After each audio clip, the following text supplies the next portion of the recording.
Good afternoon, colleagues. This is meeting number 113 of the Standing Committee on Public Accounts, Monday, October 22nd, 2018. We're here this afternoon in consideration of Report 3, Administration of Justice in the Canadian Armed Forces, of the 2018 Spring Report of the Auditor General of Canada. I will also remind our committee that we are televised today, and so I would kindly ask that if you have a cell phone or any other kind of communication device, that you turn it to mute or vibrate or whatever. It's much less interruptions. We're honored to have with us from the Auditor General of Canada's office, Mr. Jerome Berthollet, Assistant Auditor General, welcome, as well as Mr. Andrew Hayes, Senior General Counsel, and Ms. Chantal Thibodeau, Director. From the Department of National Defence, pleased to have Ms. Jody Thomas, Deputy Minister, and Genevieve Bernatchez, Judge Advocate General of the Canadian Armed Forces. And so we will open it, and we'll turn it over to you, Mr. Berthollet, on behalf of the Office of the Auditor General. Thank you, Mr. Chair. Thank you for this opportunity to discuss our Spring 2018 report on the administration of justice in the Canadian Armed Forces. Joining me today is Andrew Hayes, who is the principal responsible for the audit and is now our Senior General Counsel. Also joining me is Chantal Thibodeau, the Director for the audit. Canada's military justice system functions in parallel to the civilian justice system. The purpose of the military justice system is to maintain discipline, efficiency, and morale in the Canadian Armed Forces. Like the civilian system, the military system must be fair and respect the rule of law. Dans le système de justice militaire, charges in the military justice system can be dealt with through a summary trial or by court-martial. The circumstances of each case, including the nature of the charges and the rank of the accused, will determine the type of trial. In some cases, the accused can select the type of trial. Summary trials are intended to dispense prompt but fair justice for less serious offences. These trials are presided over by commanding officers or other authorized officers. A court-martial is a formal trial presided over by a military judge. A court-martial follows many of the same rules that apply to the criminal proceedings dealt with by civilian courts. This audit focused on whether the Canadian Armed Forces administered the military justice system efficiently, including whether they processed military justice cases in a timely manner. We concluded that the Canadian Armed Forces did not administer the military justice system efficiently. Stages of the military justice process, and that Canadian Armed Forces did not set time standards for some stages, which contributed to the delays. For example, we found that it took a long time to lay charges. For court-martial cases, it took a long time to refer cases to prosecutors to decide to proceed to court-martial and to set the date for hearing. The Supreme Court of Canada has established a principle that most trials should be completed within an 18-month timeline after charges have been laid. For the 20 court-martial cases we looked at, we found that the average time to complete the cases after charges were laid was 17.7 months, and that 9 cases took more than 18 months to complete. In the 2016-17 fiscal year, a court-martial dismissed charges in 1 case because of the delay. In 9 other cases, delay was one of the military prosecutors' reasons for not proceeding to trial. Canadians expect our armed forces to be disciplined and to address unacceptable behaviour promptly. The Supreme Court of Canada has also emphasized the importance of prompt administration of justice. We also noted that the frequency of rotation of legal officers across the various legal service areas prevented prosecutors and defense counsel from developing the necessary expertise and experience to effectively perform their duties. Furthermore, we found that the Office of the Judge Advocate General did not provide effective oversight of the military justice system. The regular reviews of the system that were required had not been conducted, and case management systems and practices were inadequate. Some military units had their own tracking systems, but they did not capture all the information needed. Other units did not have any system or process to track and monitor their military justice cases. Nous avons constaté que les procureurs We found that prosecutors had rarely documented their reasons for proceeding to court-martial. Prosecution decisions involve a high degree of professional judgment, and poor decisions may undermine confidence in the military justice system.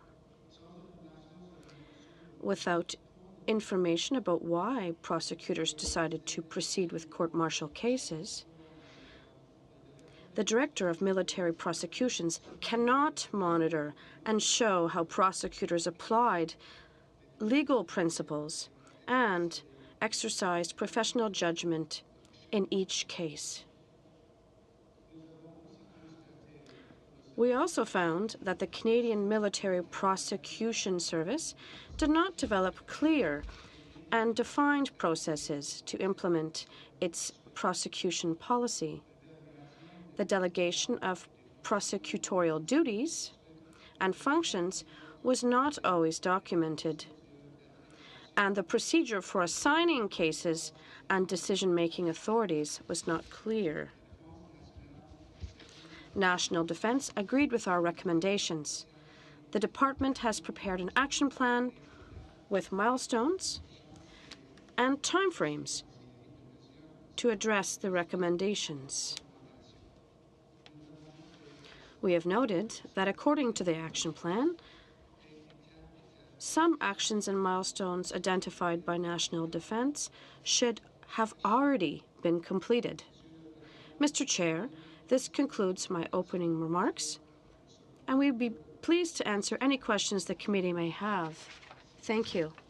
Thank you very much, Mr. Berthollet. We'll now go to the Department of National Defence and to Deputy Minister Thomas, please.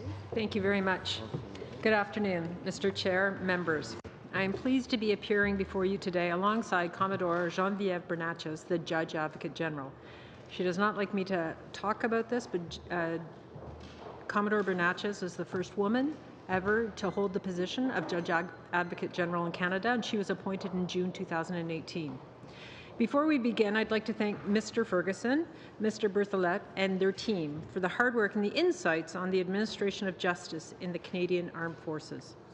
Je suis également reconnaissant. I also appreciate the committee's interest and your contributions to enhancing military justice. The military justice system is an important part of enforcing the high standards the Canadian Armed Forces hold themselves to. The system helps maintain discipline, efficiency, morale within the Canadian Armed Forces, meaning the Canadian Armed Forces is better prepared to defend Canada and Canadians at home or abroad in times of peace or conflict. The Auditor General's report identified areas in the administration of our military justice system where we need to do better, and we are committed to addressing them. We recognize that some of the Auditor General's observations reflect previous recommendations from other reports that were not fully actioned, and we're acting on them now.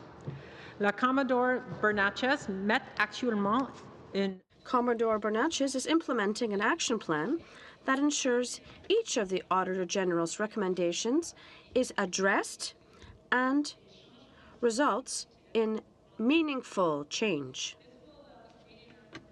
Strengthen the military justice system and ensure the Judge Advocate General has proper oversight of that system. Today I will focus on what we've done in these areas so far and how we will continue to improve, and I will keep these remarks short to leave more time for discussion.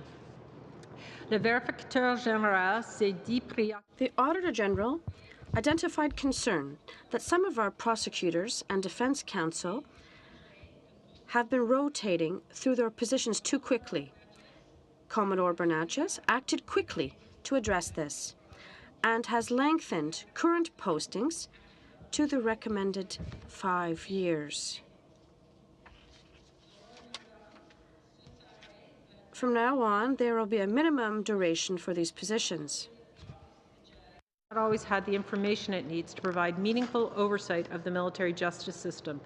We appreciate the Auditor General's attention to this important point, and we've been working on an electronic case management system and monitoring system. The Justice Administration Information Management System, or JAMES, since 2017. JAMES will track military justice files from the very first report of an alleged infraction through its investigation and the laying of charges to the trial disposition and review in both summary trial and court-martial processes. JAMES will be used by key actors within the military justice system, from investigators to those laying charges and presiding officers to review and referral authorities, legal advisors, prosecutors, and defense counsel. They will update JAMES at each stage of the process so that files can be tracked in real time. JAMES is nearing completion, and we will begin pilot testing it in early 2019. We are confident this will improve the JAG's ability to oversee the military justice system and its administration. Nous sommes aussi sur le point de finir d'examiner. We will also finish reviewing the time requirements for each stage of the military justice system early next year. Moreover, we will establish clear new time standards as the Auditor General recommended. These standards will respect the rules of fairness and legal requirements. So that key actors in the military justice system are prompted to move cases forward steadily. If anyone is unable to meet these time standards, the system will require that they provide reason for the delay. They will tell us what has caused the delay so that we can figure out how to fix it. These standards will also contribute to the timely disclosure of information to those charged with an offence. And these same time standards will be incorporated into the performance measurement system we are developing. We will know when our standards are not met, and we will know why they were not met. And that information will allow us to continue improving the military justice system. En effet, notre travail ne prend pas fin. Because our work does not stop once we address Mr. Ferguson's recommendations, obviously. We will continue to build on the excellent work that he and his team conducted with periodic formal reviews of the military justice system. Provide. The changes that we are making to how we manage our people, our communication, our case files will mean that the military justice system will be stronger. It will have appropriate oversight and will be responsive to the needs of the Canadian Armed Forces. We look forward to discussing this in detail with you this afternoon, and we welcome your questions. Thank you. Thank you very much, Ms. Thomas. We'll now move to the first round of questioning and to Madame Mendez. Madame Mendez, you have 7 minutes. Thank you very much, Mr. Chair, and thank you all for being here. I'm sorry, I'm trying to organize my notes, and I took a few during your testimony. Mr. Berthollet, if I could start with you and part of your, that's my English version. Oh, come on. Sorry, no, I have it. I took notes on it. There it is. Sorry. So you found that prosecutors rarely documented their reasons for proceeding to court-martial. Why would they do something like that? It seems to me that in the legal system, whichever one it may be, not documenting your cases is almost immediate grounds for dismissal of a case. So what justification did they offer you for not documenting it? Mr. Chair, I'll ask Mr. Hayes to answer the question. Thank you very much for the question. We were interested in seeing the documentation that was prepared by prosecutors to justify their decisions so that we could assess the timeliness of those decisions. The question that you're asking about why they didn't document might be one that the Judge Advocate General can answer. What I will offer, however, is that the exercise of discretion by the prosecutors is an important feature of their job, and for oversight and monitoring, it's important for the Judge Advocate General to understand how decisions were made, and I guess in this context I really mean the Director of Military Prosecutions, to understand how decisions were made, on what basis, and when they were made, to be able to understand what improvements can be effected. Precisely. The interpreter would like to note that there's a problem with the sound. Commodore Bernatchez, yeah. Having a little bit of a problem with the sound of Mr. Hayes's mic, and it's almost impossible for the interpreters to pick it up. So maybe I would suggest, until they come to fix it, Mr. Hayes, if you could borrow Ms. Thibodeau's mic and speak off it, or Mr. Bertolet's mic.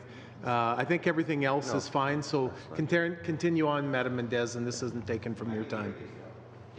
No, that usually doesn't cause a problem. Go ahead. Thank you very much, Mr. Chair. If Commodore Bernatchez, probablement que vous pourriez me répondre à ce moment-là, pourquoi? You could answer my question. How and why can prosecutors justify this lack of trace, their lack of paperwork behind these decisions? It seems strange in a legal framework that we wouldn't keep a trace of such decisions that will have an effect on the life of an individual. What reason was given for not keeping any documented trace? First, what I'd like to say is that the comments that were made by the audit team and in the AG's report point us in a direction of a deficiency in terms of documentation and in the decision-making process. So I'd like to reassure the committee that the military prosecutors team makes its decisions and justifies them in a regular manner. As you said, it's an obligation for them to do so. But the problem that was brought to the attention of the Director of Military Prosecutions is that it wasn't done so in a documented manner and in a systematic manner for every case. So the Director of Military Prosecutions immediately reacted to these observations and issued directives last summer to make sure that every time there's a decision made by a prosecutor on a file, that this is documented by the prosecutor on the file. I'd also like to bring it to the committee's attention that the Director of Military Prosecutions did a full review of all of his policies for these prosecutors to make sure that there was an immediate response to the observations and comments made by the Auditor General. So this full review of policies included, I have it in English, I'm sorry, I'm trying to translate as I go along. You can say it in English. All of the policies that related to the change to instrument for appointment of prosecutors, clarifying the limits of the powers of a prosecutor on a file, indicating at what level charges could be disposed at. Also reviewed all of the policies that specified the timeliness of disclosure to the accused, which was also raised very validly by the Auditor General reports. He also has issued a policy regarding better communications between his prosecutors and investigators at all stages of a file, and also has issued policies regarding the specific timeframes for scheduling of courts-martial, which was also noted in the Auditor General report. So not only did he address specifically what had been what was noted by the Auditor General, but he also went further by doing a full review of these policies to make sure that everything was updated. Thank you very much. Deputy Minister, if I may, to the to point 3.73, page 17 of the report of the Auditor General. So the overseeing of the administration itself, and the reference they make to the insufficient reviews of the office of the Judge Advocate General. We have a new Judge Advocate General, and congratulations, Commodore Bernatchez. How did that impact on the administration of justice in a very real way, for concrete way for personnel who had to deal with the system. The fact that there were no reviews or very insufficient ones, was this a question of human resources? Was there a problem with staffing the JAG? What was the issue? And I certainly will invite the JAG to jump in. I think that the question at hand was, we can always use more people. There's absolutely no doubt. And I think Commodore Bernatchez herself would say, yes, she'd like to have more people. But at the core of the problem was a lack of adherence to policy, a lack of review of those policies, a lack of follow-up periodically to ensure that cases were properly documented. And the impact was we did not proceed to prosecution because of timeliness in at least one case, and then there were problems with another 9. That doesn't sound like many, but with the number of prosecutions there are in the course of a year within the Canadian Armed Forces, it has an impact. And anybody who is denied justice because of a procedural problem, that is a problem for the Canadian Armed Forces, both in the administration of discipline, general military discipline, and reputationally. So rather than looking for just more people, what has been done by the Judge Advocate General is a complete review of policy and the implementation of the new tracking system, case management system, essentially, so that we can go in, she reports to the Chief of Defence Staff, myself, and the Minister, depending on the situation, and questions can be asked, timelines can be assessed, and we can ensure that the system is being properly administered. Thank you very much, Ms. Thomas. We're a minute over. We'll now move to Mr. Nuttall, please, and you have 7 minutes. Thank you, Mr. Chair, and thank you to the team from the Auditor General's office. I'm going to usually actually start with questions of the Auditor General. I'm going to skip right over that and to the Deputy Minister and perhaps answer some questions here. So what I find frustrating is, as I look through the response to the report, is a lot of will, and I hope there is the will to get it done, because it hasn't been done in the past. As you mentioned, these are items that have been consistently brought forward through previous audits. But what I find perplexing is, well, let me start here. What is the target timeline you put in place to get through a case? Now, I realize there's going to be complex and there's going to be simple cases and everything in between, but what would be a target timeline example? Do you have targets put in place for different offences? Judge Advocate General will get into the detail with you, but the response to that is absolutely. And if I could just take a minute and address the will, most, if not all, of the Management Action Plan items are underway. And we say will because they're not yet done. And we're happy to report back to you, and we do report back to the committee when things are completed in the Management Action Plan. And many of them started before the audit was finished because Commodore Bernatchez herself recognized there were changes that had to be made. And we have accepted every recommendation because we agreed. In terms of things that haven't been done previously that we've agreed to, we've put a new oversight view into the department. We're tracking things through data analytics in a way we never have in the past. We acknowledge as a department, not just this audit, but other audits, we have not always followed up and completed the things we said we would. But before we move over, that's I agree, that's fine and dandy, but not tracking the length of time it takes to go through the process is pretty elementary. We agree. This is the justice system for the Canadian Armed Forces. Right. For the best country on earth. Right. We agree. How? I can't speak to the people who were in my job before me. Yeah. Okay, so I know to be that fair, upsets and I people. can't, and I understand that, and I respect that completely.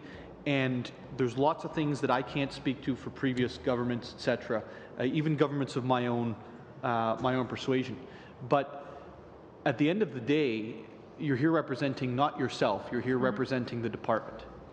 And when I look at this, it is it is, you know, we track these things in our daily lives that are so simple, yet we can't track something that is so clearly important. When the Supreme Court identifies a timeline to say this is a timeline in which justice can and should be served, and we can't track in the department how long it's taking us to do that overall. It takes the Auditor General's office to do that.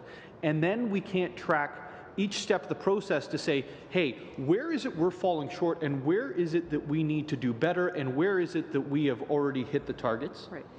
And then we come in 2018 and say that there's, you know what, we're going to put new systems in place. We've got this great system we're going to put in place. I don't think it's a new system that needs to be put in place in terms of what you're talking about here. I think that this is just straight up discipline of personnel to hold themselves accountable and to people below them and above them accountable. And the fact that we're talking about discipline related to the Canadian Armed Forces justices is just mind-boggling. I don't. It should be the gold standard. Right. I don't disagree with a thing you've said. So it's not that we can't, it's that we haven't. There isn't a systematic method across all aspects of the Judge Advocate General's organization to track things in the same way. And when people are doing things manually, they slip and they don't all account for things in the same manner. I don't think that there is an assumption that we haven't been able to do it, it's that it hasn't been done consistently.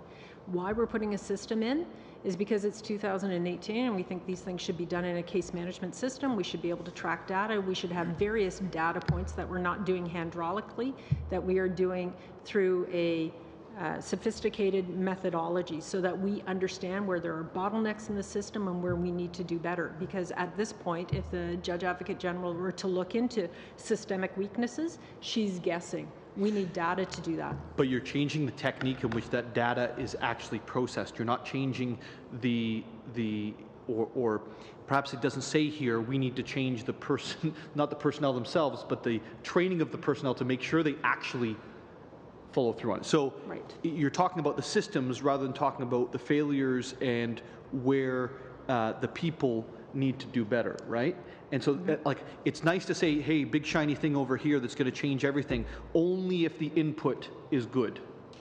Right. So there will be reporting that will compel people to enter information in the system. And if we find that there are weaknesses in the personnel who are not doing what they're supposed to do, the Judge Advocate General will obviously have to deal with those people. And maybe they've never been trained to do so. And maybe the requirements haven't been there in the past to do so. Right. And it sounds like the targets weren't there in place to train somebody to meet in order to have the data put in. It's just so, it is so simple that anywhere in the smallest business in Canada, they would have these things in place. We agree completely, and that's why we're changing the process. Okay. Do I have one more minute? Or? You have half a minute, sir. Okay. So if I could, I'll actually just end with this. And this is where I wanted to drive into, and I think I have, hopefully.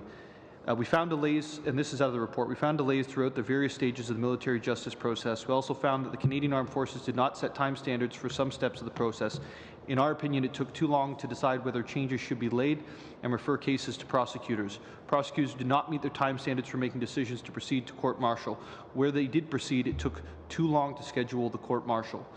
In that one paragraph, there is a lot of work that can be done very easily to fulfill the requirements, both of the requests of the report and also the commitments that you're making in this this response. Thank you, Mr. Opportunity to come back to you again later, but in the meantime, we now go to Mr. Christofferson. Thank you, Chair. Thank you all for being here, particular Deputy Commodore. I spent a few months as my party's defense critic. And one of the things that I came away with was a better understanding that esprit de corps in armed forces is like everything. It is so critical. And I have to admit that as I was going through this, my emotion was one more of sorrow than anger. Like I was saddened that you, the department let our forces down so severely in an area that is so crucial to Canadian values, and that is a fair justice system. And you know, for the most part, when you sign up, you pretty much turn your life over to the department, and there's an obligation. And it's disheartening to think that an important part of our Defense Department could be operating so poorly and so incompetently. So there's two pieces to this as I see it, Chair. One is the Deputy Minister being accountable for the implementation of policies overall. There's a failure here. That's at your doorstep, Deputy, and that's partly why you're here. That's part of the accountability process. But I have to say, having said that, and that stands alone, you and the Minister carry the can. Now, drilling down and being a little more fair-minded, I can appreciate that you and the Minister and the Chief of Defence Staff would rely on JAG for legal advice, also about the legal system within the department. So I'm putting a lot of the details, actually, for responsibility on the part of JAG, because I put myself in the shoes of the Minister. That's who you'd rely on to give you the expert advice. That's who you'd rely on to make sure that the fundamental rights of Canada are being upheld. So to me, Commodore, you're a bit on the spot here. I don't want to leave the Deputy's responsibility. I do want to say about the audit. The objective of the audit was to determine whether the Canadian Armed Forces administered the military justice system efficiently. Conclusion: we concluded that the Canadian Armed Forces did not administer the military justice system efficiently. And so, Deputy, overall, you own this. But when I go to page 14, headed up overseeing the administration of the military justice system, and I quickly look at context 3.62, it tells me, this is from the AG report, quote, the Judge Advocate General is responsible for ensuring that the military justice system operates efficiently, effectively, and in accordance with the rule of law. The subheading says, under overseeing the administration of military justice system, the Office of the Judge Advocate General did not provide effective oversight of the military justice system. The first point on that page, the overall message, overall, we found that the Office of the Judge Advocate General did not provide effective oversight of the military justice system. This process here is about accountability. Commodore, explain yourself and this department's complete failure to ensure that there was a proper justice system in our military system. Please explain how we got in this mess.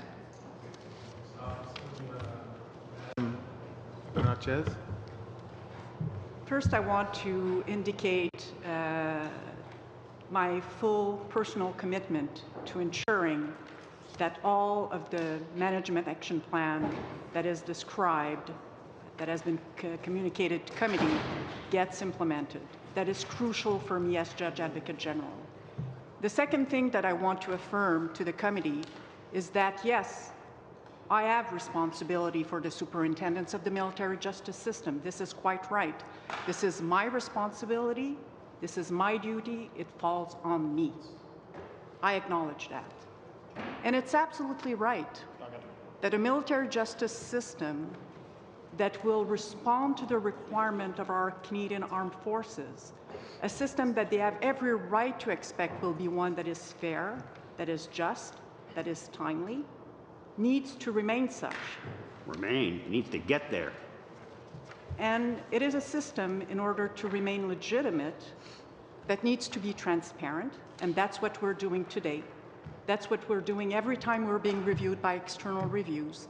This is what we're doing every time the Supreme Court of Canada is reviewing aspect of our military justice system. It's one that needs to remain accountable. Well, Commodore, that's what we're doing today. Commodore, sorry to interrupt. You know we have limited time. I don't mean to be rude. But I'm sorry, the accountability is here, and I asked you to be accountable. I didn't ask you what you're doing going forward. That's a separate part. This is a committee of accountability. We look in the rearview mirror to see what's been done. This department is a mess. You're responsible. I didn't hear an explanation yet. So I think to put things in context, we need to nuance what has been said by the Office of the Auditor General. What they have said is that there was not effective oversight. The Auditor General has never said that there was no oversight. And we fully agree, as the Deputy Minister said, that this oversight has been fraught with challenges over the last several years. And that's what we're trying to fix. It's a military justice system that spans across the entire territory of Canada, that even is administered overseas. It's one that is the responsibility, as mentioned in the Auditor General's comments at the beginning, one that is administered not only by courts, by service tribunals that are courts martial, but also by units all over Canada. And what the Auditor General has found, and is completely accurate, is that currently the units are taking stocks of how things get done on pieces of papers, on Excel spreadsheets.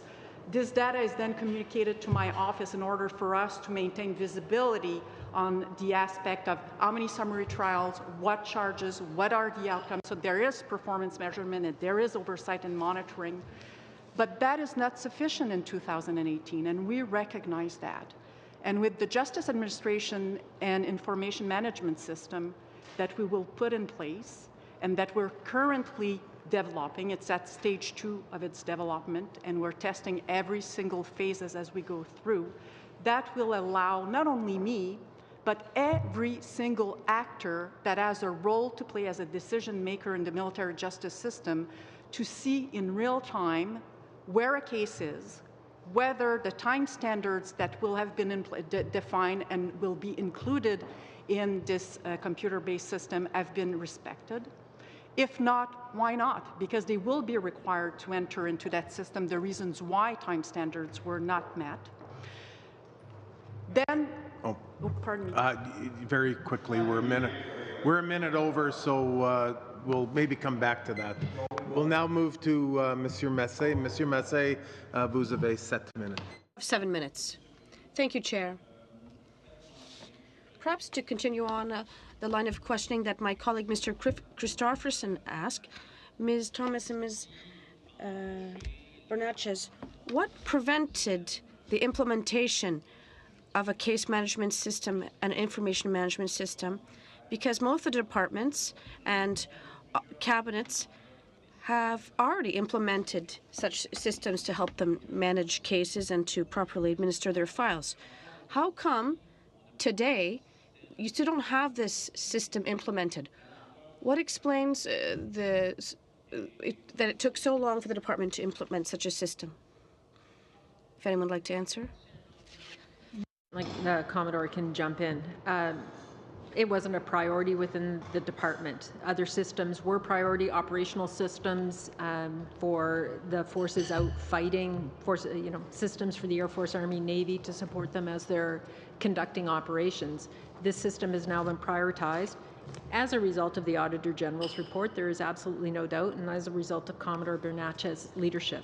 One of the reasons we're putting a system in place is, yes, because it's overdue and things should be tracked electronically and through a case management process, but also we no longer want the priorities, the measurement, the management of the Office of the JAG to be individual and personality dependent. This particular JAG has a very broad interest in ensuring proper oversight of our operations. The next one might not. And therefore, which is not acceptable. I totally understand that, and I am accountable for ensuring the proper administration of the department. But we want to remove personality from the process and ensure that we have proper data management.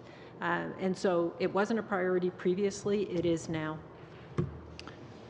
Est-ce que This new priority, well, I understand that there were important military actions that had to be conducted, but in an office as important as yours. Is the financial question issue? Did you have the necessary funds to implement a system such as this one? Could it not have been prioritized before? Thank you for your question. Just to give you some perspective, I'd like to explain, well, when we talk about a military justice system, we're talking about a system that includes all the stakeholders outside of the system as well. We're talking about investigators, prosecutors, defense advocates, the justices. We're talking about higher courts as well. It's a full criminal jurisdiction that has to be included in the system that has to support itself. So to go back to the question you asked initially, how come we didn't implement a case management system such as James right now? Sorry to interrupt you. When you talk about the scope of change, just so that everyone understands, how many people are we talking about that contribute to feeding the system, roughly? I probably can't answer you exactly. Are we talking about 100,000, 10,000? Every person has a role to play. When there is a complaint that is made about a case, the person who is in charge of receiving the complaint has to enter it into the management system until the full case resolution. So we talked about the same stakeholders I talked about earlier. It's hard to give it a figure. Inaudible. Sorry. Sometimes we get carried away in our questions with time, but so through you, Chair, you implemented a game plan so that you could implement this system. And I see in your action plan that you're targeting fiscal year 2018-2019, and that it'll be implemented in September 2019. You know, no doubt, how many people will be feeding the system if you want to implement a full action plan. Otherwise, it'd be hard to have an action plan if we don't know how many people will be involved in feeding the system every day. Yes, Chair. Ms. Bernanchez, thank you.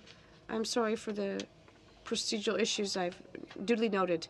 Right now, we're unable to define this precisely. It may vary. We know the number of cases that will be processed in general by this system. We're talking about roughly 2,000 files per year from the time when there is a complaint until the case is complete.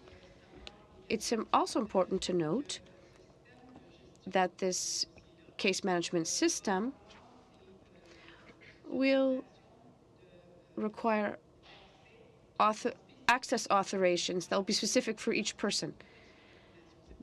The information will be protected. Everyone won't have access to all the information. Otherwise, there'd be leaks. We need a solid system. Through your chair,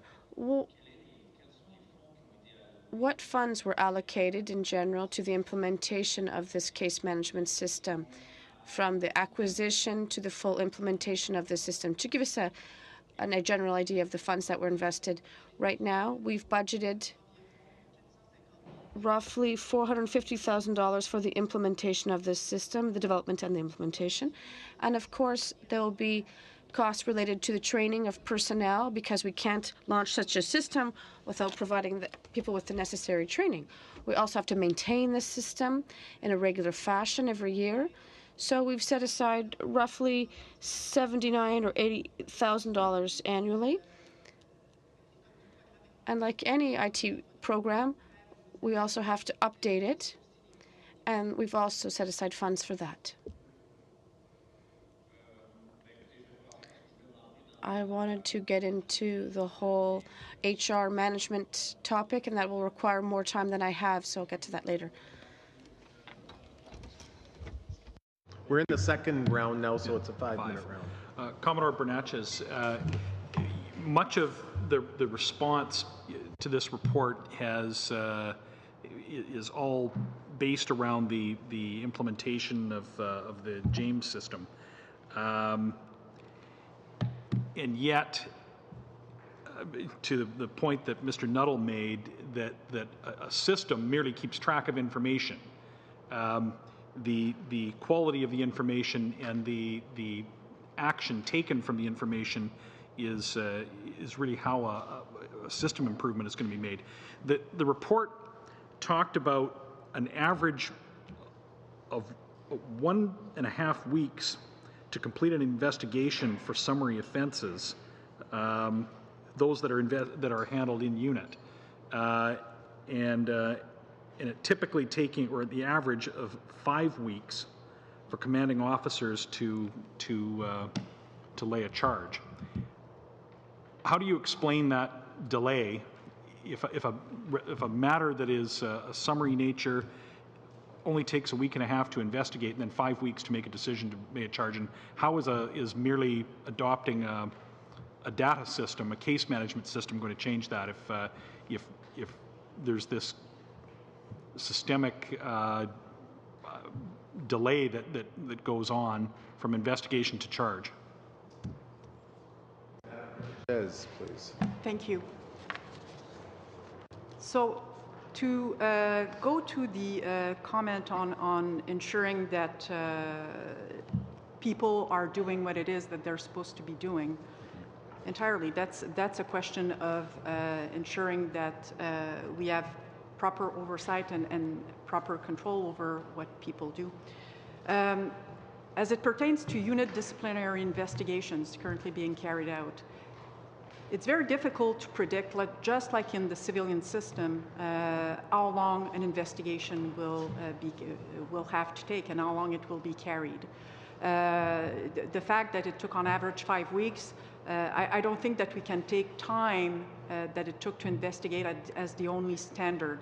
What is for sure, though, is that by reviewing the time standards and ensuring which we're currently doing with all of the military justice stakeholders, including the Canadian Forces Provost Marshal, including a representative from the chain of command, by reviewing these the time standards, establishing the time standards, and making sure that they are part of our electronic management system and monitoring system, that will allow us to see where the choke points are.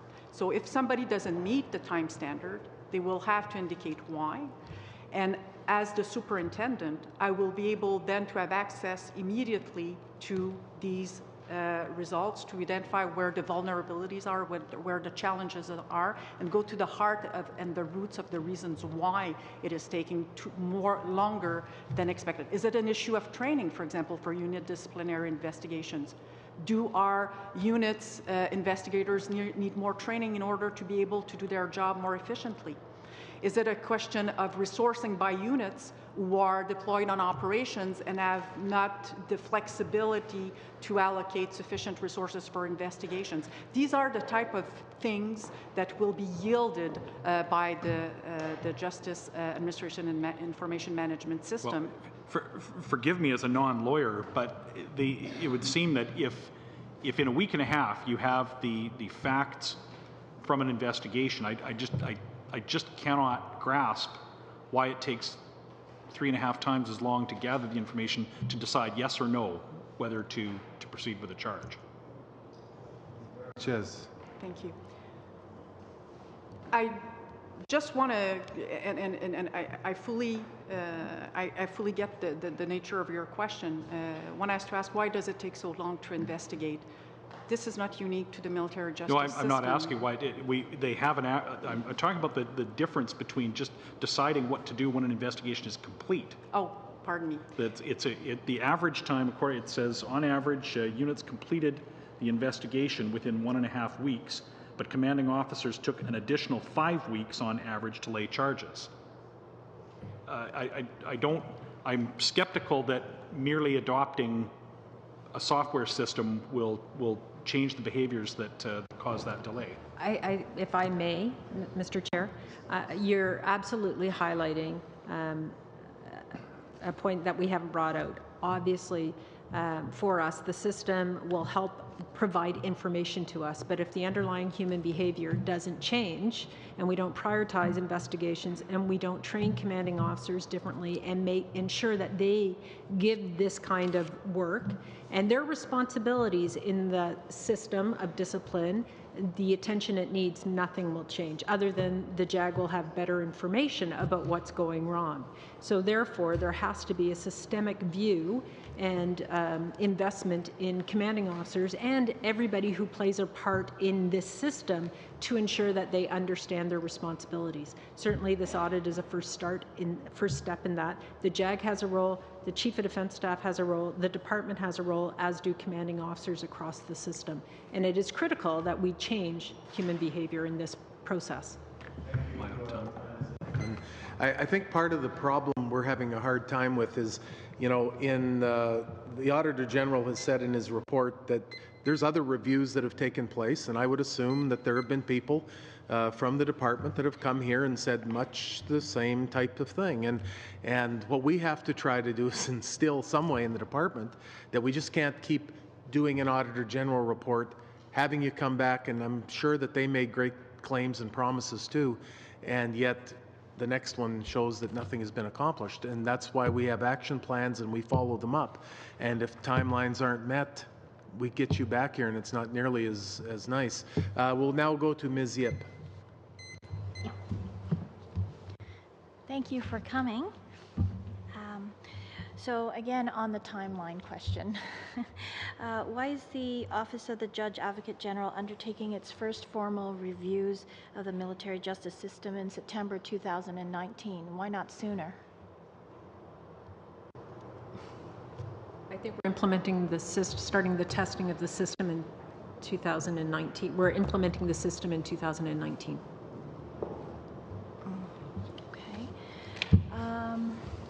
And so is that your first priority, is the implementation of this whole system then?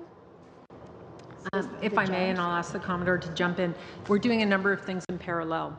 Reviewing process, implementing the system, extending the posting period of the officers who work for Commodore Bernatchez in the JAG. She's also reviewing training, all the policies and procedures that have to do with military justice. And a number of those, as she mentioned at the beginning of her statement, have already been implemented in order to respond. So there's a range of activities being taken. We highlight the system because without data, we can't provide the kind of oversight and data management that the Auditor General says is lacking without all these millions of Excel spreadsheets, which we would like to get away from. So September 2019 is when the system will be fully implemented, starting testing of it in January 2019, but a number of other activities at the same time to change behavior and ensure that proper training exists and that the prosecutors and the lawyers in the system are able to conduct their duties as required of them.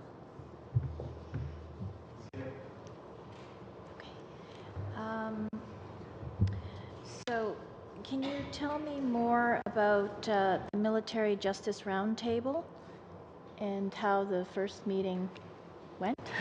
Yes. Thank you.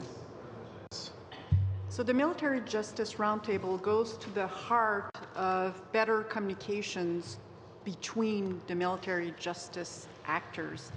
And it brings together representatives from the Court Martial Appeal Court, Court Martial, the Canadian Forces Provost Marshal, the Director of Prosecution, Military Prosecution, the Director of Defense Counsel Services, of the Division of Military Justice, and of myself.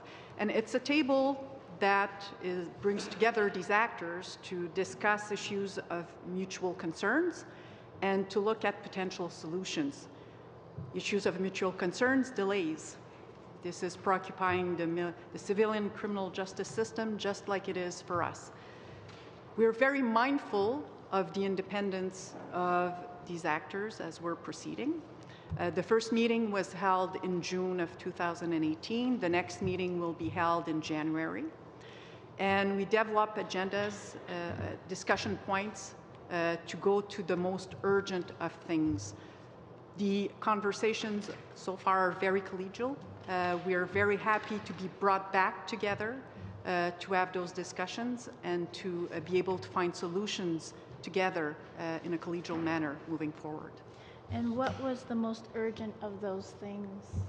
The first order of business was reestablishing the connection and the contacts amongst us, because we did realize that, as did the Auditor General, that there was not fluid communication between these actors. So the very first meeting was completely dedicated to ensuring that we had a better understanding of each other's expectations of that body moving forward and what it could do for us as we would progress.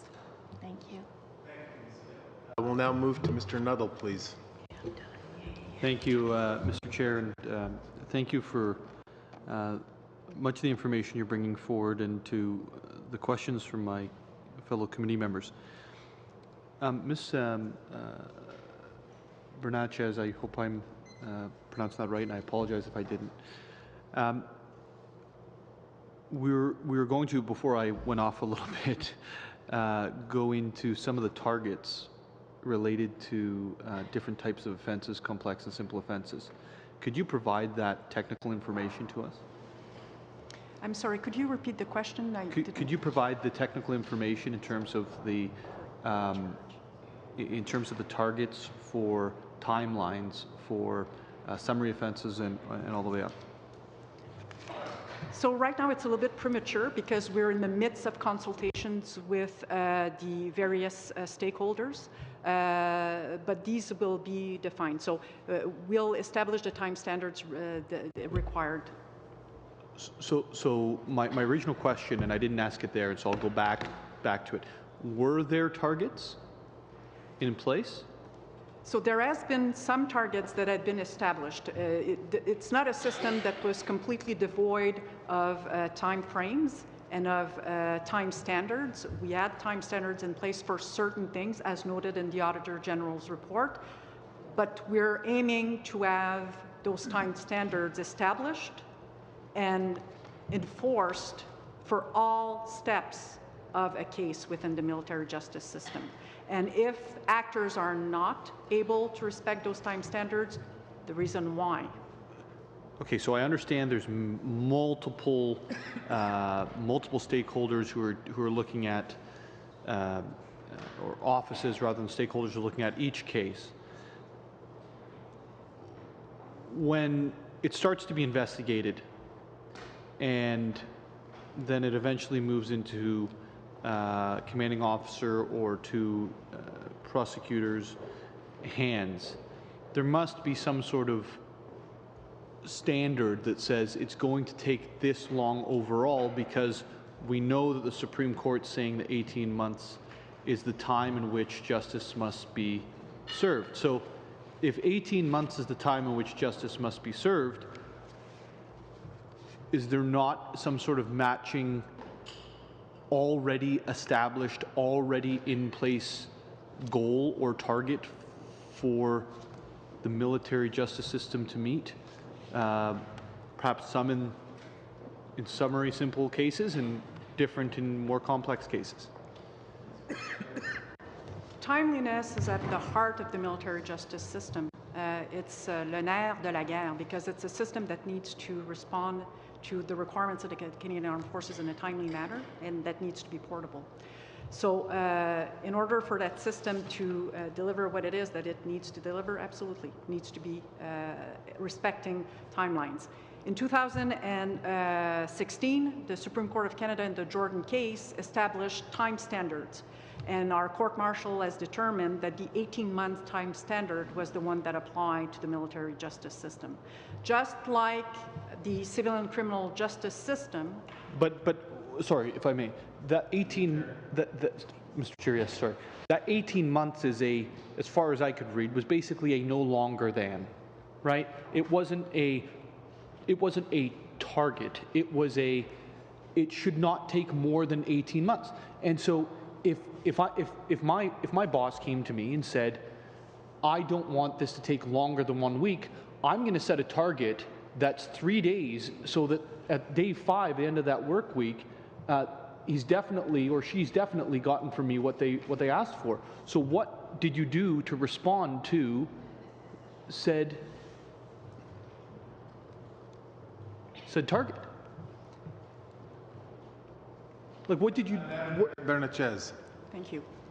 So just like the civil and criminal justice system, the military justice system has been addressing its mind very closely to delays because of the Jordan decision. It's not to say that that's not a topic or a concern or a subject of conversation that was not addressed prior. But this is 2 years ago, so what is that line? Like, all I'm trying to figure out is, like, okay, it's day one, we know it can't take longer than 18 months, or it shouldn't, except for some very difficult circumstances that maybe the 1 in 100 case.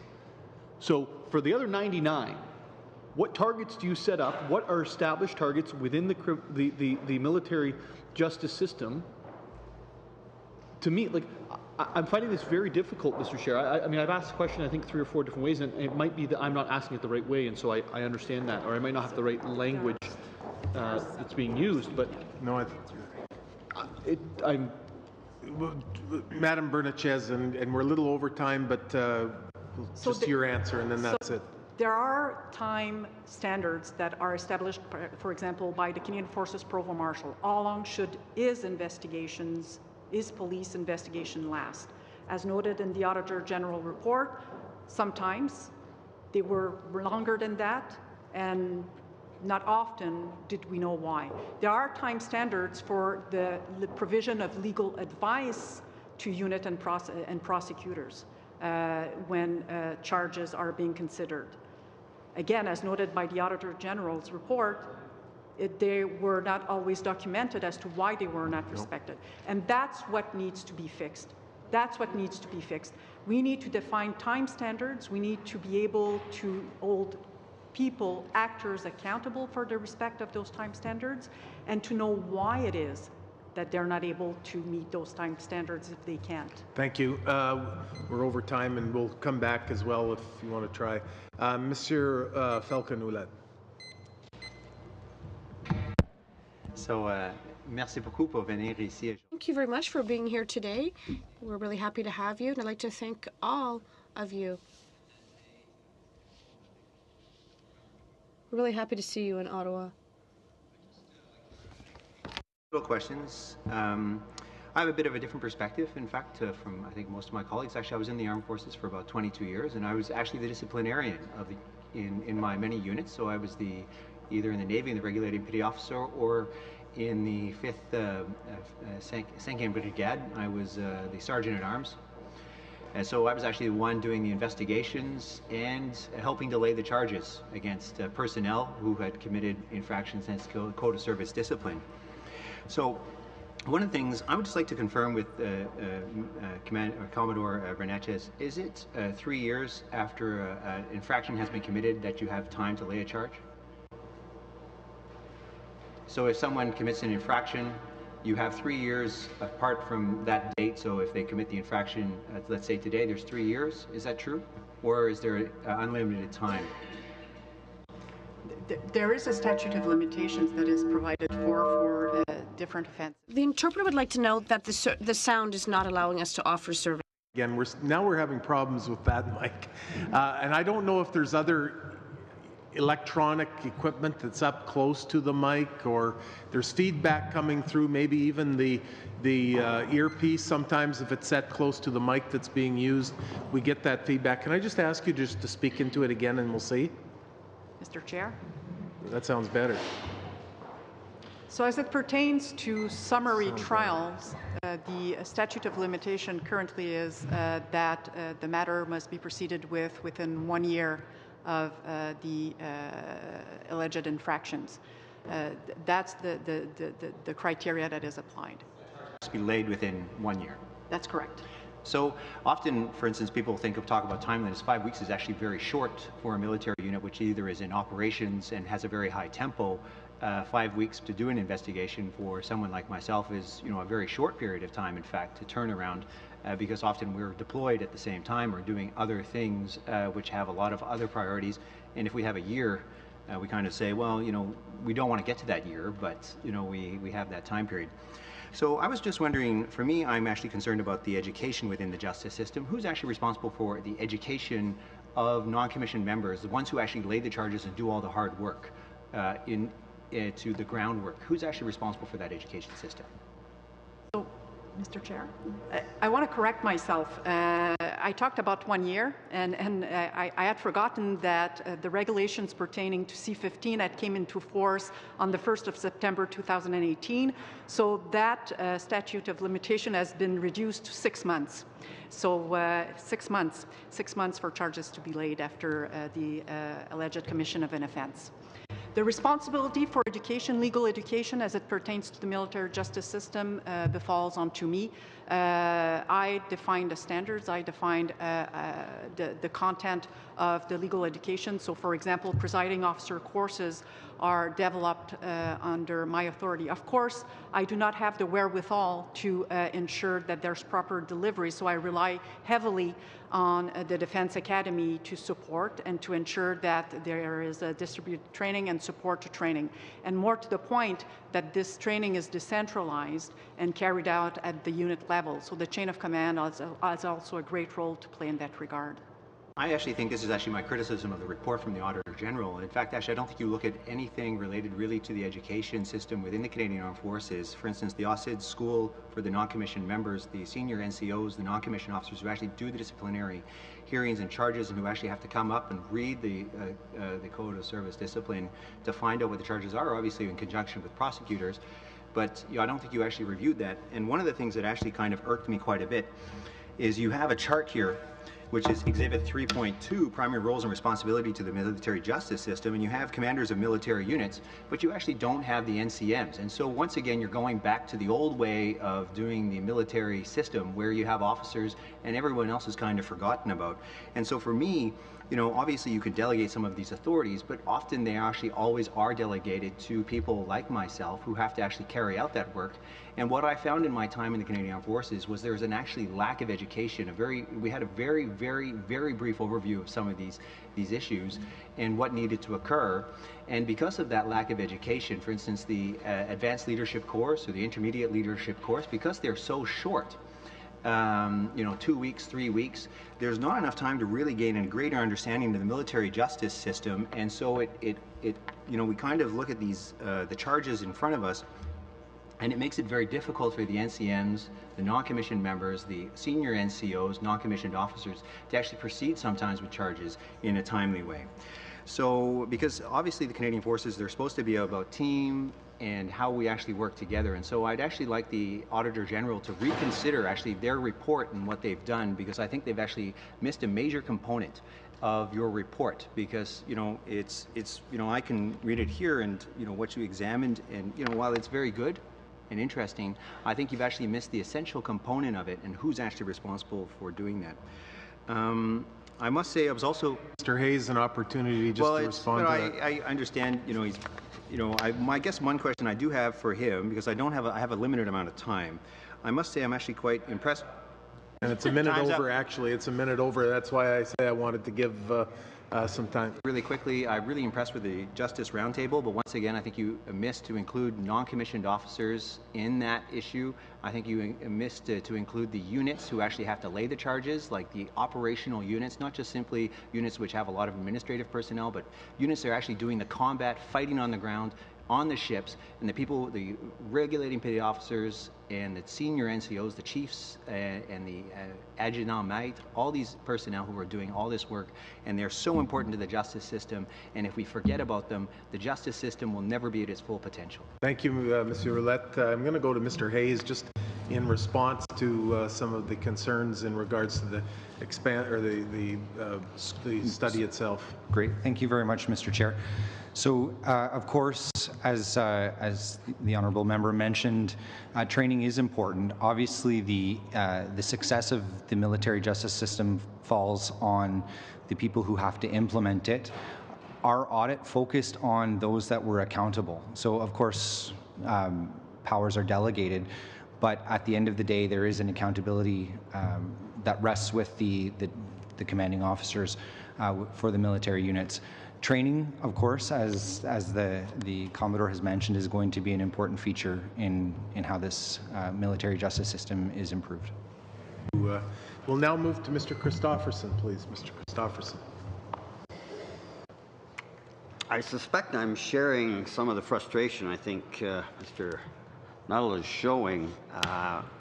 I mean, part of this process is, yes, we acknowledge that we screwed up and we're going to make it better and here's how we're going to do it. But that doesn't end the accountability. And I haven't heard a lot of accountability. Like, this is a bad report. There's not much in here, Deputy, that is positive. I can't think of anything. There might be, but it certainly doesn't stand out. It's all negative. So my first question is, has anybody been personally held account at a supervisory or senior management level for this boondoggle? Thank you for the question, Mr. Christofferson. The answer to that is no. There is a new Judge Advocate General and she has a new staff. And so she came into the job in June 2018 and she has exercised leadership to change the process before the Auditor General report came out, but in conjunction with it. I don't think she disagreed with a single recommendation that was made and has worked with the Auditor General 2017, I'm sorry. She came in June 2017. That's fine. I hear your answer. Thank you. So was the previous Commodore, the previous JAG, were they the problem? I think there's been a series of problems. I think the previous JAG retired and he did not put in monitoring and oversight as required, and the department did not ensure there was monitoring and oversight as required. I know we can't go this far publicly, but it makes me wonder whether the retirement was part of the solution, whether that was an escape hatch, whether that was a push out. But if you're telling me it was the previous JAG, it would have been nice if we'd heard that earlier. Instead of us having to wait towards the end of the meeting before we actually get a drip of accountability. Deputy, in 2008 and 2009, the Bronson Consulting Group was brought in. They did 2 reviews. It looks to me like it was ignored. Why? Twice ignored. Why? Well, if we want to talk about accountability, there has been a habit in the Department of Defense as well as other departments to not fully implement or to say that perhaps that the department or the JAG or whomever agreed with previous recommendations and actually did nothing about them. We have been very clear that we do agree and we are implementing every single recommendation the JAG has. I appreciate that, but that also suggests then that every major oversight system that was in place didn't work. Didn't work to the extent it should have. That's what the conclusion is, and we agree. Well, we're going to be following this, as you know. I do want to ask about the cases that were dropped because of the delay. Again, it comes back to where Mr. Nuttall was, I believe, in terms of, okay, you've got new standards. It's on page 4. In 2016-17 fiscal year, a court-martial dismissed charges in 1 case because of delay, and delay was a reason why military prosecutors decided not to proceed to trial in 9 other cases. So the question is, even though there's new standards in place and new tracking, there must have been something in place, and we're talking about lawyers who, you know, for the most part, care about the justice system.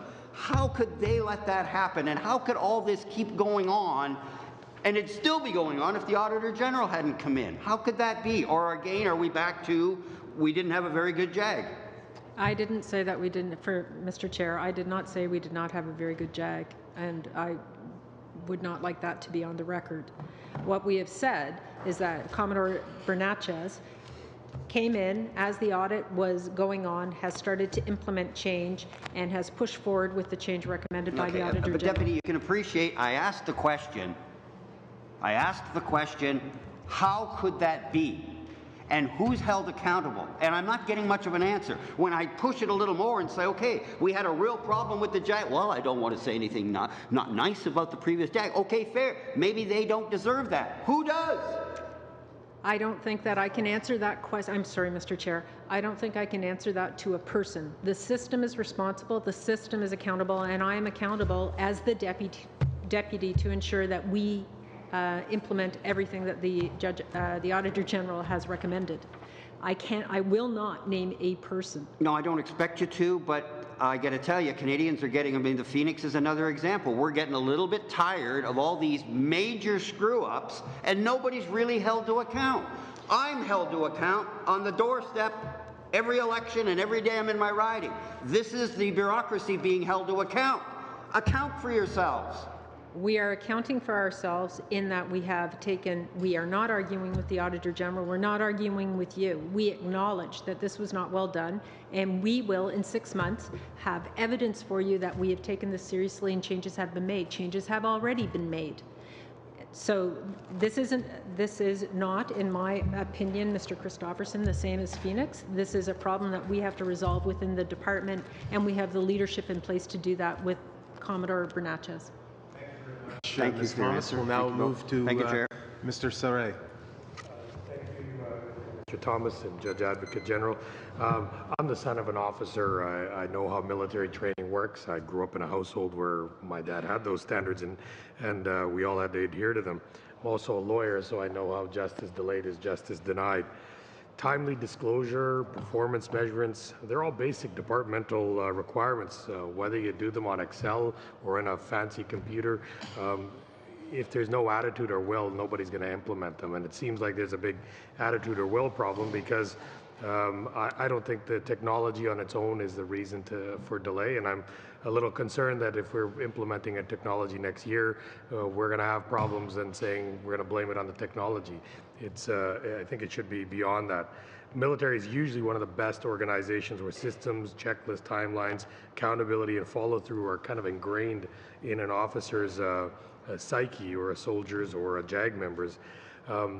In fact, I would hope that JAG was a standard that other departments of justice across the country hold to a standard and say, hey, look, they do really well.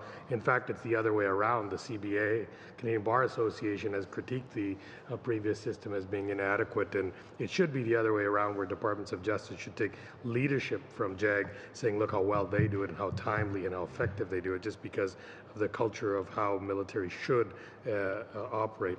So what is the timelines for the new system, and can we ensure that there's no gap if, for example, the deputy minister is changed, or the commandant, that we don't have this delay again? Because it seems to be epidemic that whenever senior staff is changed, then the new staff say, well, we don't know what the other staff did. Simple things are like when a teacher runs their curriculum, they have a system and a binder that if they're sick or they're away, the substitute can come in and pick it right from there, and the class goes on. How are we ensuring that this new system will be managed well, so we don't have those changes? So perhaps. Thank you very much for the question. I agree that it is difficult when senior leadership changes and we tend to go from one person's priorities to another. This is ingrained in our governance, in that our Assistant Deputy Minister of Information Management reports to us on the progress of this system, and it is independent of myself or the Judge Advocate General. It is on its own timeline. And to ensure that it doesn't have problems that we've seen in other systems, it's being rolled out in phases, it's being thoroughly tested in sandboxes. We're doing user acceptance testing to ensure that it does function. Your point is well taken, and it underscores everything that we've said today. The system doesn't fix all the problems. Human beings have to fix the problems. The system will give the JAG a different insight into what's going on into our organization that we think will help improve standards, but the system alone won't do it. So my concern is, I'm a father of 2 daughters. There's women officers in the room, and yourselves are distinguished women in the military. I don't want another story where women who bring about their assault charges or harassment claims within the military, which have been rampant, not getting justice denied. Even if they get justice, if it's so late, they're so mentally and psychologically tormented, delaying that outcome, that their advice to others is don't join the military, because it's going to be very troubling. How do we ensure that that message goes right from the top down, that there will be no tolerance for that? And if they are seeing delays in their cases, how can they bring them forward? Because normally a victim cannot have that access, but I think in a JAG situation, they should be able to have access, because I don't want that problem being out there. Bernatchez. Thank you. So I want to reaffirm here for the committee that the inappropriate sexual behavior is not accepted in the Canadian Armed Forces, and that our Chief of Defence Staff has completely committed to ensuring that this would be dealt with. The military justice system is one of the important tools that is put at the disposal of the chain of command to ensure that we eradicate these behaviors within our midst. You're absolutely correct. A computer system cannot, in and of itself, solve everything.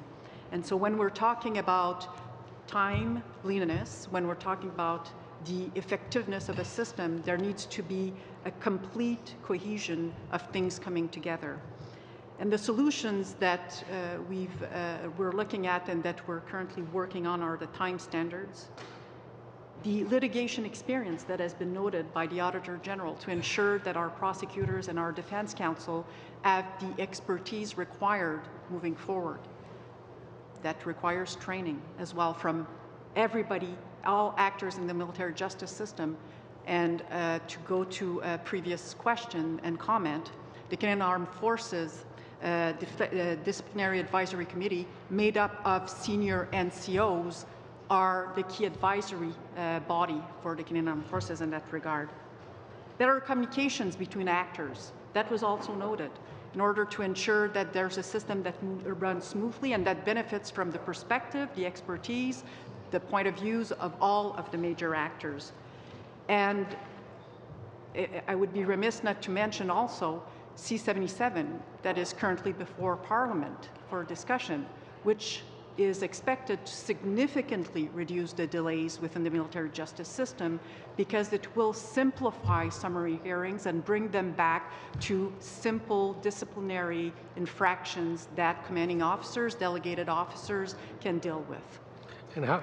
Oh my. We'll now move to Mr. Bassan. Welcome to our committee, Mr. Bassan. Time is yours. Thank you, Mr. Chair, and I want to thank our witnesses for being here. I've read through Report 3, and it is from the AG's office. It is a condemnation of our military justice system. And I have to say, you look at all the recommendations here and the conclusions, it's disappointing because, when you look at the delays and you look at the decision by the Supreme Court on the Jordan decision, and essentially justice delayed is justice denied. So why is this happening? Is it a human resource problem? Do we have not enough judges, not enough lawyers, not enough investigators? Like even the investigations are taking beyond 30 days. So why, Deputy Minister Thomas, why is this happening? Why aren't our military justice system properly resourced? Well, I've spoken to Commodore Bernatchez about her resource level, and she believes she is properly resourced. Okay. I think that there's a number of elements, and there is no one answer. So I can't give you a simple answer to why there are delays. The victim doesn't want to come forward. The people involved in the case are deployed. It's an operational organization where people are moving all of the time. Time delays within units have to do with being deployed on operations. Sometimes it has to do with training. Sometimes it has to do with the availability of judges or prosecutors. And so there's a number of factors. I do believe, and I may be alone in this, but I do believe that data will help Commodore Bernatchez manage the operation differently because she will see, she believes she has enough resources, perhaps she doesn't, and we will see a particular bottleneck, either in one part of the country, one part of the process, or in the way we execute certain parts of the process. But there's no doubt that by having these delays, you're undermining our own rules and the service codes that we have in place today, the Code of Service Conduct. You look at, when you're trying to maintain good order and discipline, trying to maintain that morale, how do you get that when you've got everybody, languishing in court? you saw the, I know you guys are well versed on the Beaudry decision by the Court Martial's Appeals Court, and is maybe part of that decision of actually pulling everything out that would be considered a court martial and moving all those into the civil court rather than being in the military justice system. Is that the solution? I know there's people out there that are advocating for this and have been for years that it should be outside of the military justice system, but I believe that it really does undermine the code of conduct. It undermines the military ethos, and it undermines the chain of command. So I'm glad that the Canadian Armed Forces is appealing that decision to the Supreme Court and ask for a stay of proceedings. But at the same time, when we see reports like this, and you have your critics out there outside of the AG's office, aren't you just adding fuel to that fire? We thank you. Thank you very much for the question. We agree that the report is problematic in the conduct of the military justice system, not the intent or the purpose or the validity of it, but the conduct of some cases in the military justice system have been problematic, and it does affect esprit de corps, which is why we are determined to fix it. The Beaudry case is before the courts, so we can't speak about it, but we do have to be cognizant of the fact, and this isn't to compare or deflect. It is a comparison, but it is not to deflect. The civilian justice system has similar, if not more profound, time problems. And so it isn't a one-for-one, it will get better if you move. How much more time do I have? 1 minute. 1 minute. Now, you, Commodore, you did mention Bill C-77, and we'll have you at committee tomorrow as we start the study on it and hopefully get it done before Christmas break. When we are taught, you did mention that a lot of Bill C-77 will address some of the shortfalls that we currently have in the National Defense Act. I'm glad that we are going to be addressing victims' rights in there to reflect what we already have in the Victim Bill of Rights, was brought in by our previous Conservative government. Can you speak to how this will streamline the process in the summary hearings and changing the way summary convictions are carried out versus the court-martial system? Madame Bernatchez. Thank you. So the current system provides for offenses that may be tried by courts-martial, summary trial. When charges are laid, oftentimes the accused is being given the choice to elect between one of the two forms. Then it goes to summary trial or is preferred. So there's a lot of steps that are as a consequence of the evolution of Canadian law. The military justice system must keep step with Canadian legal standards, with Canadian values, and that's how the system developed. But over time, it put an incredible burden, an incredible responsibility on the shoulders of commanding officers who, as rightfully noted, are not legally trained. And that complexity inserted in and of itself delays in the process.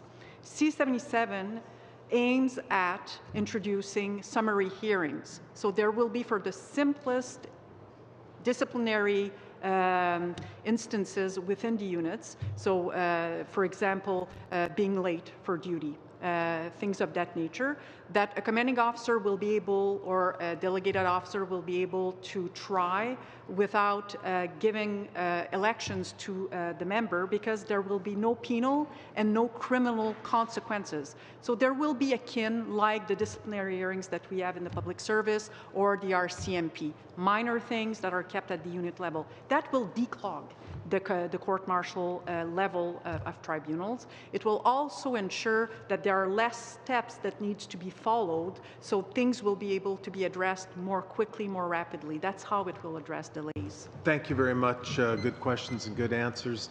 We'll come back, I think, the final question, unless anyone else wanted in after that. Mr. Kelly, we're good? Okay, Mr. Falconer. Once again, thank you very much, Mr. Bernatchez. I was Commodore Bernatchez. I was just reading your resume. You know, very impressive, by the way. You were in the Naval Reserves. You were a combat officer in the naval combat trade, and then you transferred over in 1990. Yugoslavia and Afghanistan. Very interesting. But actually, I do have a question for the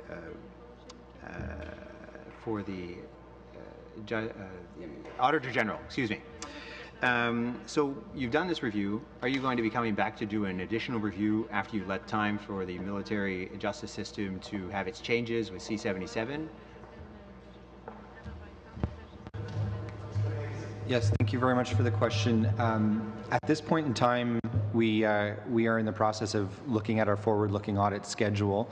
The decisions about what we audit and what we follow up on are determined in part by the action plans and the timeframes for the department, and in this case, National Defence, to complete the tasks. Obviously, we're interested in the work that the committee does to hold departments to account. I can't say that we will be back looking at this in the very near future, but it is obviously an important area that has grabbed our attention. As you probably know, we are completing an audit that is connected in some ways to this in relation to inappropriate sexual behavior. So the office will be before the committee again, I'm sure, when we table that audit. So another question is concerning postings about military personnel. So the Auditor General suggested 5 years or a longer time frame. The military had a tendency to do 2 to 3 year in postings in the past, maximum 4 years in the same position. And the reason for that was because you wanted to train people in various positions so that they could have an understanding that if they moved into a command position, they would know all of the jobs or much of the jobs that they might be in charge of commanding later on. How would this change impact the level of expertise in the long term for the military justice system? Thank you. So it is recognized that in order to be a performing litigator, one needs experience and needs expertise. This was noted by the Bronson reports in 2008 and 2009. We acknowledge that, and I've issued orders to my Chief of Staff that the vast majority of litigants, the litigators that are part of the military justice system stay in place for a period of 5 years minimum. Of course, this will be done as per Director of Military Prosecution and Director of Defense Counsel Services wishes as well, because certain people are just not cut out to be litigators, and so they need to have the flexibility to say this person is not working, I will need a replacement. This will build the expertise, but you're absolutely correct. We need to look at the entire organism that is the Office of the JAG and say where do we need to balance in order to ensure that there's also the generalist approach, because the Office of the JAG is responsible for providing legal advice in all areas of military law, and we need to develop the knowledge of. So what I've asked the support of the Canadian Armed Forces to do, and we've started this this fall, is an occupational analysis of legal officers to say, where do we need the training? How long should be the posting? What are the types of experience that legal officers need, whether they're litigators or generalists within the Office of the JAG? And I'll be able at that time, when we have completed the occupational analysis, and that's a process that usually takes 5 years, it's quite a long process in order for it to be meaningful, we'll be able to determine how we adjust our personnel management practices in order to ensure that we yield the best results for our clients. So one final question. So it's related to the idea of summary trials. Obviously, before Bill C-77, which is just in Parliament right now, those were obviously that left you with a record on your, you were criminally responsible. It was a criminal case. Now it's changed. Is there going to be an education program? Because one of the issues with the military justice system is people were very afraid to use it. If you were late, you were charged, and you would have to go eventually get a pardon or at some point in the future. And so a lot of people were very wary because 20 years ago, you could be charged and you would have a criminal record for your life when you left the military, just for having been 15 minutes late. Now it's changing. Will there be an education program to the NCMs and the units at the ground to actually ensure that people know that this instrument has changed, that they can use it, that they can go about and actually start imposing the discipline, because discipline is important for one reason. If people make mistakes, people can die. if you don't use your arms properly, your weapons, if you discharge your weapon in an inappropriate way, if you're doing things that are inappropriate, your comrades could die while in operations, and obviously we don't want that. And so what are you doing to actually help ensure that disciplinary structure is flexible on the ground related to education? Mr. Falcon-Ouellette. Madame Bernatchez. Thank you. So you are correct in stating that some of the offenses currently tried by summary trial could eventually lead to records that are akin to criminal records. The changes that would be brought upon by C-77 would ensure that everything that is done by summary hearings doesn't result in penal or criminal consequences. That will be a sea change. So if we go from the summary trial process to the summary hearings process, it will require significant training of all of the actors within the military justice system. That's something that the Office of the Judge Advocate General and the Canadian Armed Forces did in 1998 when there was a sea change as well in the military justice system, and we're quite used to doing this. It will be significant, it will need to be deliberate, and it will need to address, as you have mentioned previously, not only the officers within the Canadian Armed Forces, but all of the disciplinarians, the senior NCOs, the NCMs, everybody who has a role to play, from the person who receives a complaint, to the person that leads the investigation, to the person that lays the charges, to the person that finally hears the summary hearing process. Thank you. I do have a question that I would like to ask, and just to our guests. We do a study and we do a report and table a report in Parliament as to the study that we have taken in regards to the Auditor General's study. But so my analysts here have given me one question that we would kind of like to have for our report that we will build. And that is the question regarding the department's response to 3.86 pertaining to the independence of the two directorates. And let me just read into the record what the recommendation is and then your response to that.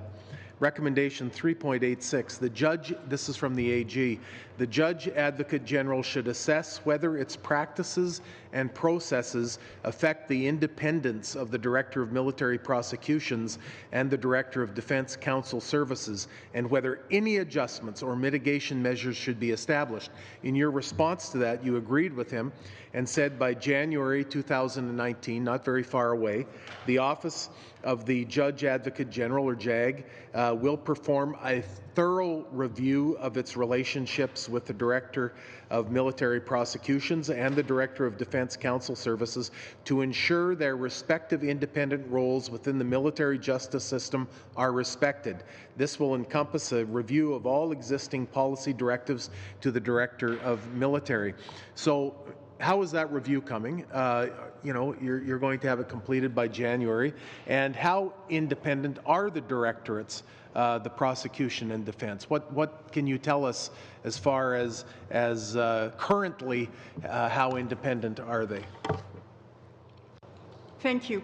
So the first thing that I want to say is that independence in reality and the perception of independence are crucial for a legitimate military justice system. We take this matter very seriously, and the independent role of both the Director of Military Prosecution and the Director of Defence Counsel Services is provided for in the National Defence Act. So the reporting relationship, or the general supervision that is exercised by the Judge Advocate General, is one that has been provided by Parliament to the Judge Advocate General vis-à-vis those two actors.